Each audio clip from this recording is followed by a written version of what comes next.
অনেকদিন পরে গেমে আসছি, গেমের স্ক্রিনটা অন করেছি। খুব শান্তি লাগতেছে দেখতে। এবং একটা মজার বিষয় কি জানো, একটা সময় মনে হয় তো ভিউ পাইতেই হবে, একটা সময় মনে হয় তো টাকা কামাইতেই হবে, অনেক কিছু করতে হবে।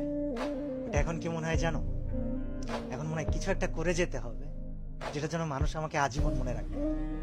So, আগে অনেক কিছুতে ভয় পেতাম, আর এখন এখন জাস্ট একটা কথা বলি যে আগে ভয় পেতাম বা কাউকে থামাইতে হলে চিল্লা পাল্লা অনেক কিছু করতাম।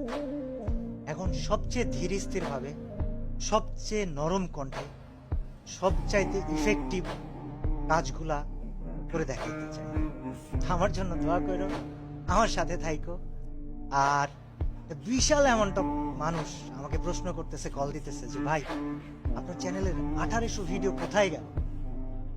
ওয়েল, কোথায় গেল কি হলো তোমাদেরকে বলবো না, তবে বিষয় হচ্ছে যে একটা পরিকল্পনা ছিল, আছে। আমার জন্য দোয়া করো যেন আমি পরিকল্পনাটা বাস্তবায়ন করতে পারি, এবং তোমরা আমাকে মনে রেখো আজীবন।